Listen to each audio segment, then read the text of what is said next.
कि जल्द ही बकैत जी को नोटबंदी और तालाबंदी के बाद कोई नई बंदी उपलब्ध कराएं, वरना यह आदमी कहीं प्रोपेगेंडा की मर्दाना कमजोरी के चक्कर में नसबंदी ही ना करा बैठे। बकैत के पड़ोसी बताते हैं कि वो हर शाम 8 बजे स्वयं को चाबुकों से पीटता है। वाले बकैत ये कहकर नाचने लगे कि फिर से रिजर्व बैंक को लूटा जाएगा। इसका क्या मतलब है कि रिजर्व बैंक ऑफ इंडिया वास्तव में भारत सरकार का नहीं, उनके बहनोई का बैंक है, जहां अमित शाह और मोदी रात में बोरा लेकर जाएंगे और सबको बेहोश करके पैसा लेकर चंपत हो जाएंगे। फिर भी स्वच्छता योजना के बने शौचालय में मोदी या अमित शाह द्वारा बाल्टी से सर्वहारा के पृष्ठ प्रक्षालन की उम्मीद रखने वाले बकैत जो है वो 27 साल पहले हुए विवाह में मोटरसाइकिल के वादे के बाद उसके न मिलने पर अपने साले के बेटे के विवाह में मुंह फुलाए घूमने वाले फूफा की तरह बजट में कई समस्याएं लेकर आ गए। फूफा जी को यह भी पता है कि मोदी लोगों में लोकप्रिय है, लेकिन उनके अंग विशेष में दर्द बस इसलिए उठता है कि उनके हर दिन के प्रोपेगेंडा के बाद भी मोदी और उसकी पार्टी हर सर्वे में लोगों द्वारा सराही जा रही। नमस्कार, ऑन द ग्रिल में आज हैं मीडिया जगत के सदाबहार फूफा बकैत कुमार। ब्रिटेन में एक बहुज्ञ यानी पॉलीमैथ हुए जिनका नाम था फ्रांसिस गाल्टन द्वारा दिए गए कई सिद्धांतों में एक यह था कि किसी भी भीड़ की सामूहिक बुद्धिमत्ता उसी भीड़ के सबसे विलक्षण विद्वान से ज्यादा सटीक होती है।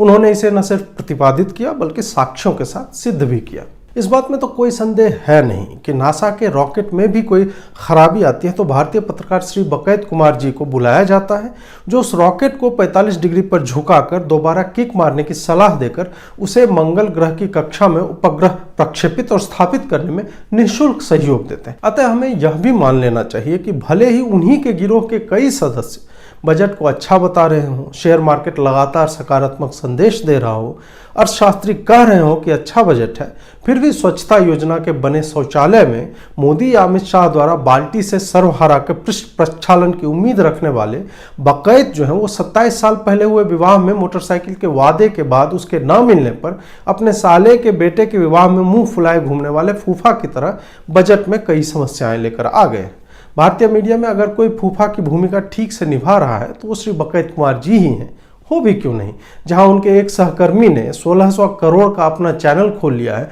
वहीं उनकी हालत विवाह के बारात में बोलेरो की पिछली सीट पर बैठाए गए फूफा जैसी कर दी गई है, जिसकी अगली सीट पर एंजॉय करने वाले लड़के के दोस्त हैं जो उनकी मुरझाई, संस्कारहीन, मलिन शक्ल तक का मजाक उड़ाने से नहीं चूकते। भारत जहां नोटबंदी से बाहर आकर जीएसटी जैसे आर्थिक सुधारों और भ्रष्टाचार में लीक होते पैसों की काफी हद तक जनधन खातों जैसी सुविधाओं से जोड़ते हुए से आगे बढ़ रहा है, वहीं बकैत कुमार आज भी कुत्ते के पैर से स्क्रैच की गई सीडी की तरह नोटबंदी पर नाच कर अटक जाते हैं। बकैत द्वारा बजट की रिपोर्टिंग में उनका दर्द बार बार छलक कर बाहर आ जाता है कि सब कुछ बर्बाद होने के बाद भी आज अगर चुनाव हो जाए तो लोग मोदी को ही वोट देंगे। ऊपर मैंने फ्रांसिस गाल्टन के सिद्धांत के बारे में बताया था। एक बार के लिए यह मान भी लें कि भीड़ से बेहतर विवेक सबसे बुद्धिमान व्यक्ति का हो सकता है और गाल्टन साहब का सिद्धांत गलत है, लेकिन बकैत का क्या करें जिसकी बुद्धि की तीक्ष्णता उतनी ही है जितनी प्लास्टिक से बने चाकू की होती है। कितना भी लाल पीला फीता लपेट दो, केक से ज्यादा और वो कुछ भी नहीं काट सकता। बकैत कुमार केक भी नहीं काटते, वो बस टट्टी काटते हैं, ही कट शिट, क्योंकि उनका पूरा व्यक्तित्व व्यक्ति विरोध की दुर्गंधित विष्ठा में आकंठ डूबा हुआ है। आप अगर बकैत को RND टीवी पर देखते हैं तो 10 दिन देखने के बाद किसी भी मुद्दे पर उसका प्राइम टाइम इंट्रो स्क्रिप्ट आप स्वयं लिख सकते हैं। मुझे गुप्त सूत्रों से पता चला है कि इसका टीवी चैनल इसे कब का निकाल चुका है और इसकी जगह इसके पुतले को बिठाकर चाइनीज AI के प्रयोग से कंप्यूटर को सिर्फ मुद्दा बताता है और वो कंप्यूटर रियल टाइम में बकैत की आवाज में सारी नकारात्मक बातें बोल देता है। आप गौर से सुनेंगे तो पाएंगे कि बकैत अपना नाम हमेशा रबिश बोलता है, जिसका अर्थ होता है कूड़ा। रोबोट कभी झूठ नहीं बोलते। 2014 के बाद से ही चाय के कप में बिस्किट टूटने को भी मोदी द्वारा भेजा आपातकाल कहने वाले बकैत ने चाहा तो बहुत कि लोग देश में सड़कों पर आ जाएं, दंगे करें, आगजनी करें, लेकिन कुछ एक जगहों को छोड़कर इनका आह्वान कभी भी सर्वव्यापी नहीं हो पाया। चाहे वो नोटबंदी की लाइन हो, दलित आंदोलन के नाम पर हुई आगजनी और हत्याएं हो, CAA की आड़ में हुए दंगे हो, तबरेज, जुनैद या अखलाक के नाम पर राजनीति हो, बकैत ने स्टूडियो से लोगों को सड़कों पर लाने का खूब यत्न किया। लेकिन एक भी योजना के सफल न होने की वजह से बकैत के पड़ोसी बताते हैं कि वो हर शाम 8 बजे स्वयं को चाबुकों से पीटता है, उसके बाद प्राइम टाइम करने को निकलता है। बजट पर सरकार पैसा कहाँ से लाएगी? इसके नाम पर रुदन करने वाले बकैत ये कहकर नाचने लगे कि फिर से रिजर्व बैंक को लूटा जाएगा। इसका क्या मतलब है कि रिजर्व बैंक ऑफ इंडिया वास्तव में भारत सरकार का नहीं, उनके बहनोई का बैंक है, जहां अमित शाह और मोदी रात में बोरा लेकर जाएंगे और सबको बेहोश करके पैसा लेकर चंपत हो जाएंगे। बकैत के हिसाब से रिजर्व बैंक में पैसा रखा रहना चाहिए, क्योंकि वो पैसा तो भारत जब मंगल पर बस्तियां बसाएगा तो वहां खर्च किए जाएंगे। अभी उसकी जरूरत क्या है, कुछ कोरोना ही तो हुआ, बस 80 करोड़ लोगों को खाना दिया है और मनमोहन सरकार की बकवास नीति के इतर लोगों को सीधे पैसे देने की जगह उन्हें स्टिमुलस देकर रोजगार देने को प्रेरित किया है। बकैत उस विलक्षण प्रतिभा का धनी है जो एक ही पोस्ट में यह भी लिखता है कि दुनिया का हर देश कमाई से ज़्यादा खर्च करने को मजबूर है, लेकिन भारत जब वही काम कर रहा है तो उसे अर्थव्यवस्था चौपट होती दिखती है। मुझे यह विश्वास हो गया कि जब बकैत अर्थव्यवस्था कहता है तो अवश्य ही कोई कूट संदेश है, क्योंकि चौपट व्यवस्थाएं 11.5% की वृद्धि के आसार लेकर नहीं आती, ना ही स्टील, बिजली, सीमेंट जैसे सूचकांकों में वृद्धि दिखती है। मुझे लगता है कि जब बकैत अर्थव्यवस्था कहता है तो उसका मतलब उसकी निजी अर्थव्यवस्था से है, जो कि टॉप 10 हिंदी न्यूज चैनलों से बाहर होने के कारण पहले ही बर्बाद हो रही थी। बाकी की कसर इनके मालिकों पर सैकड़ों करोड़ों रुपये के हेर फेर के कारण चैनल की आर्थिक स्थिति के बर्बाद होने से पूरी हो गई। अतः बकैत को कोई चुपके से कान में कह दे कि RND टीवी को भारत मानना बंद करे, क्योंकि भारत उसके स्टूडियो से बाहर रहता है, जो नोटबंदी के बाद उत्तर प्रदेश में भी बहुमत देता है और फिर 2019 की लोकसभा में भी। फूफा लोगों की एक और समस्या होती है, वो बारात निकलने को तैयार परिवार की समस्या के समय उसका समाधान ढूंढने की जगह, मैंने तो पहले ही कहा था, मरते दम तक ये कहते रहते हैं, जबकि वो समस्या वहीं कोई व्यक्ति उसी वक्त सुलझा देता है। बकैत उसी फूफा जी की तरह बोलेरो में तब तक नहीं बैठेगा जब तक दूल्हा स्वयं न उन्हें पुचकार कर कहे कि उनकी सारी बात मान ली जाएगी।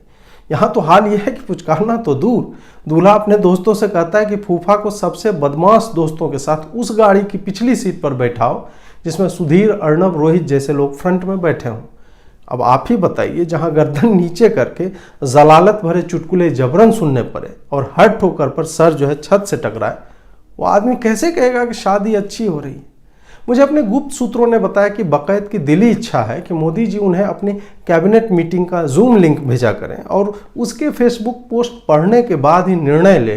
कि किसी भी विधेयक में क्या रखना है क्या नहीं। यही कारण है कि बकैत अपने फ़ोन के पिछले हिस्से पर नीली लाल रोशनी करने वाला वो स्टिकर चिपका कर रखता है जिससे कॉल के फ़ोन पर पहुंचने से पहले ही पता चल जाता है कि कॉल आ रही है। भाजपा के प्रवक्ताओं द्वारा उपेक्षित बकैत को यह लगता है कि कहीं निर्मला जी यह बताने के लिए मिस्ड कॉल न मार दें और बाद में कहें, मैं तो बता रही थी कि कैपिटल एक्सपेंडिचर कहाँ से आएगा, लेकिन तुमने तो उठाया नहीं, और फिर उसके बाद जो है कट्टी कर ले। बकैत को बंदी से इतना प्रेम है कि वो एक बंदी छोड़ता है दूसरी पर पहुंच जाता है। नोटबंदी के बाद बकैत की फेवरेट बंदी है तालाबंदी। जिस ताली, थाली और दीप जलाने की बात से पूरा देश जब एक साथ हो रहा था कृतज्ञता दिखाने में, तब बकैत ने यह कहा था कि दुनिया वैक्सीन बना रही है और भारत चम्मच से थाली बजा रहा। आज बकैत अपनी आंखों में शुकर का बाल घोंपे अंधा और कान में विष्ठा डालकर बहरा हो चुका है, क्योंकि भारत ने 2 वैक्सीन बना ली है और 3 और बना रहा है, जबकि बाकी के देशों की क्या स्थिति है वो आप जाके इंटरनेट पे पढ़ लीजिए।